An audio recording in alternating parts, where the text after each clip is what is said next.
Hello everybody, my name is Swaggy and let's talk about Cardfight Vanguard's deck design and how they can or cannot be interesting. With the advent of the new Brandgate Zorga, I thought they knocked it out of the park. The units acted as orders in the order zone, the Alchemagic flavor conversion to Brandgate was way more interesting than the set order Alchemagic that people were speculating before the official reveal, and it had so many moving parts that the anime basically didn't show off half the deck's skills in an admittedly pretty cramped episode. I thought the deck was super interesting and neat, but surprisingly, many do not feel the same. To be clear, everyone can have an opinion, and obviously we all don't have to nor should feel the same. Zorga players, and I'm hoping I'm saying that with the ample hate and love that I have for all of you, criticize the gameplay for instance. Remove all the bells and whistles and the gameplay loop is a 4-attack Valnot deck. Compare it to how people treat Zorga and Stoicheia like people in 2016 were treating DDD, and this deck does feel a little simplistic, not having the same depth of options every turn.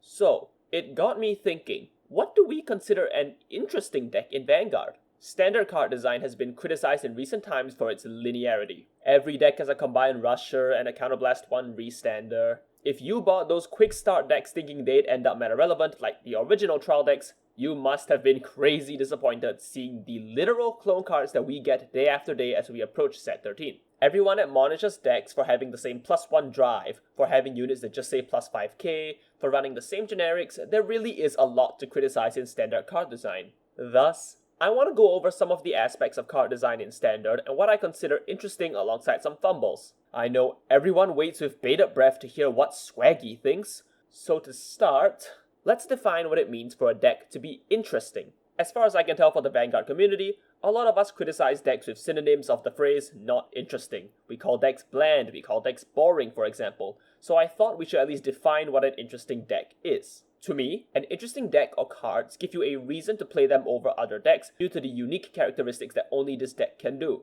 This completely ignores stuff like meta viability and how strong a deck actually is. This is just about how unique it is relative to other decks in the format. This takes the form in three main categories: deck building, mechanics plus play pattern, and the flavor, which I will get into later. Take for instance a deck that I find very interesting, Viamon's Bruce. Bruce has a consistent 7-attack setup and requires a keyword to activate and unite an archetype. I consider that pretty interesting because no other deck has that level of flavor, mechanics, and deck building restriction.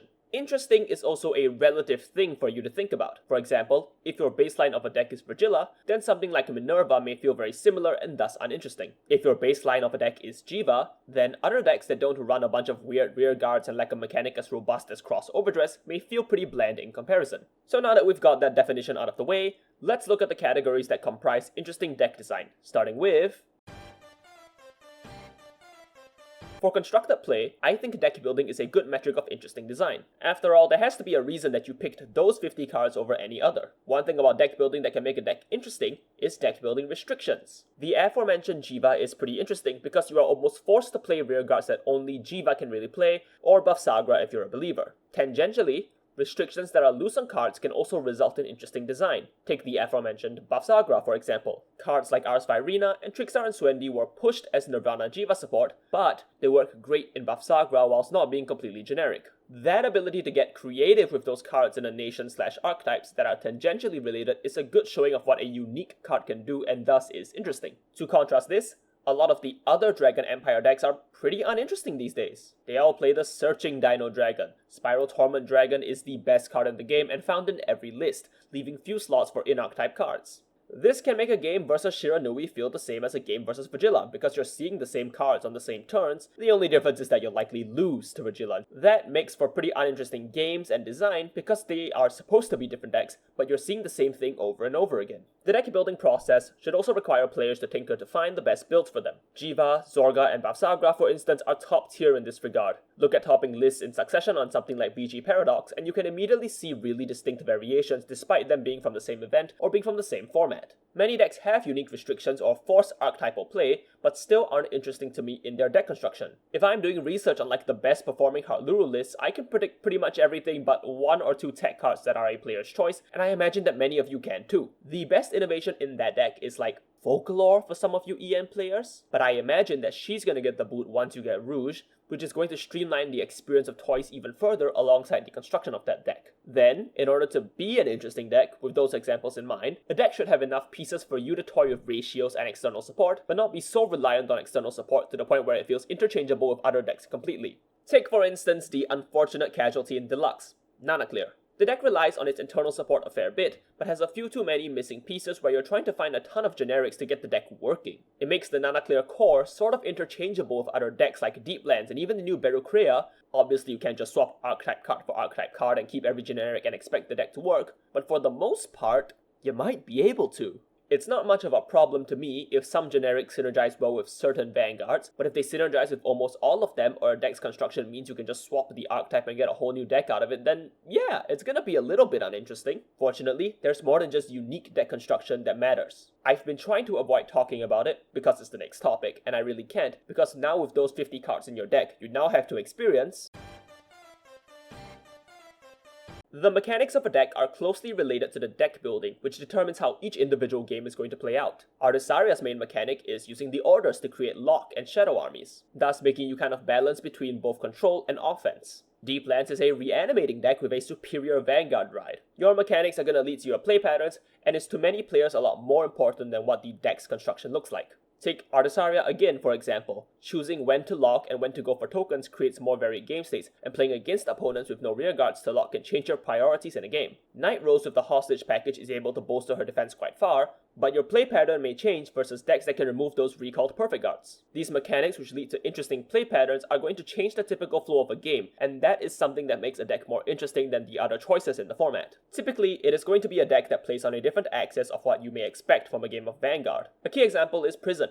You may be more inclined to play decks that can empty out the soul because of Prison's unique ability to impact your soul. You may counterblast and soul blast differently because of the Prison mechanic, a control tool that drains your resources but still lets you play if you play around it well enough. That changes the flow, but also gives both players a bit of agency at the table. This is a bit contrasted to something like Levidras. If Levidras hits you with his grind/control tool of the Infinity Eyes, there's very little you can do to impact whether or not you're getting your power snuffed out, and thus, because you're missing some agency, the deck can feel kind of uninteresting from both players' ends. You're just hoping that your Solitaire is better than your opponent's Solitaire, for example. You can see this level of interaction a lot in decks that care about the opponent's board and play. For example, if I'm playing into Blankdomire, I value my units a bit higher than other decks, and I set up which units I plan to bind on his turn. If I'm on Vaisrook, I may want to discard specific Mythage early so that I can set up Buster Barrages later on, especially if I'm up against decks that can retire my front row and thus I really have to use Buster Barrage. This goes without saying, but Vanguard is most interesting when both players have agency in dictating the board, pace of play, and interact with ways that aren't just guarding. That adds to the fun of variance and also tests your skill. To contrast that, a deck like Vyrgilla is powerful for the same reason that I find it uninteresting. Its play pattern is relatively similar through and through. You are near guaranteed to hit every one of your rearguard pieces, units leave the board and get protected from being chosen so your opponent can't actually touch those pieces, and the Vyrgilla user is able to rebuild that board over and over and over again. The most variants you'll kind of get are like drive checks and whiffing Elf Knights, which to me is just not a very interesting way to play the game. The deck that spawned this discussion for me is Zorga Phantom, and that deck has a lot of interesting mechanics and room to experiment in the deck construction, but that deck is seen as uninteresting to other players because your play pattern is going to be very similar turn to turn. You're going to make the same formation and end on the same board every single turn, with very little variance as to how you get there. To be clear, this doesn't mean that interesting decks can't achieve a certain board state to win the game. Not at all. I want to be able to achieve a certain board state / my win condition, but ideally I should have to think and optimize my decision making to achieve that state both on my own end and versus certain decks. If I am missing pieces in Orphist,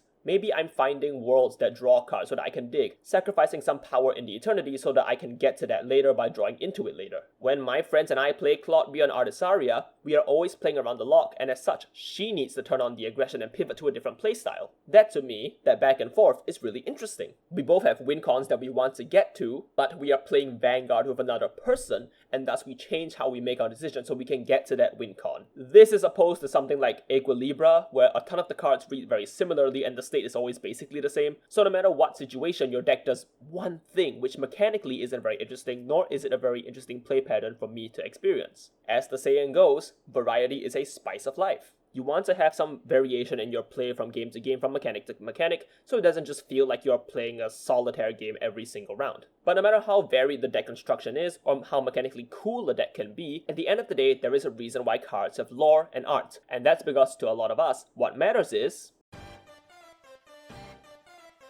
flavor is how well a deck can sell its fantasy to players. If you're playing a deck about bringing back units from the drop zone, well, the flavor can be the undead, but it can also be a flavor of like a healing. If a deck is retiring allies, is it a savage representation of betrayal to gain power, or just, am I eating my friends? Either way, your deck's presentation of its fantasy is going to matter a ton in whether or not a player finds it interesting. Even if the mechanics seem bland, you can really cover it all with flavor. For instance, playing Alden to me can be fun, but I find it kind of boring because it doesn't have a very fun gimmick that creates its multi-attacks. You're just kind of swinging. In contrast, though the attack pattern is very similar, I find Station much more interesting with the blast tokens and blast units. You can argue whether or not it's reasonable for me to find differences between the two when they both play so similarly and have the same kind of aggression/win con, but the flavor of Station sells its fantasy of the blast token as a correlation of dragons and a master of seasons better than the night calling and sometimes protecting its allies. That is a pretty important thing for a lot of people. As of recording, the Phantom decks are a good showing of flavor. Blankdemire becoming Reziel-like fits with his lore and flips the script on the original Blankdemire, who was more of a Reaper type figure, whereas this one is more of an Archangel. Zorga Phantom turns his units to orders to have an off-brand alchemy magic. The flavor is so strong that even though Blankdemire just plays the Caterpillar mechanically and Zorga has a pretty middling play pattern, the aesthetic and fantasy sell these decks very hard. And to be clear, it's not always fair. Anime and manga decks are always going to have a bit stronger of a flavor, just because it is easy for you to grapple with their stories. It's why Chris Rain is always going to be a little bit more beloved than Ray's Blaze, even though mechanically, both hold my interest similarly.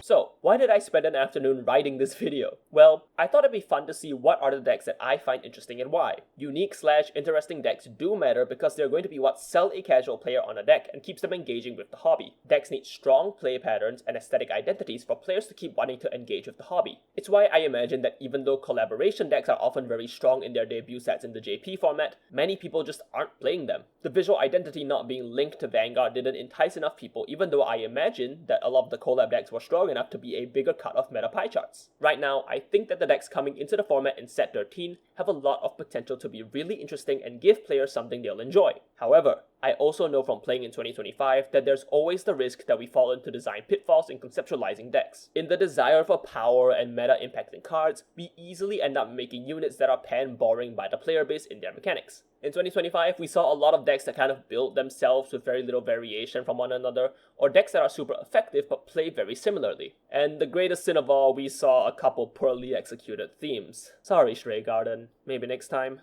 And just because a deck doesn't tickle your fancy in one area doesn't mean it'll miss entirely for you. I think Orphis' play pattern is kind of weak, but how to build the deck in its variations, the flavor of the Shadow Army tokens and the worlds, just makes me love playing him. So don't be afraid to test out new things and see if a deck feels good in your hands. You might find a new favorite. And yeah, sometimes decks get less interesting from set to set. I mean, I don't really find Imperio interesting, but I found set 4 Levidras to be very fascinating. I thought that was a much more interesting way to play a grind deck. I don't know. So, what do you think? What decks do you think are interesting and the pinnacle of how a deck should be designed going forward? And what are some of the trappings that card design that we should avoid in the future? If you like this kind of video, please tell me. I like rambling. Alright, that's it from me. Bye-bye!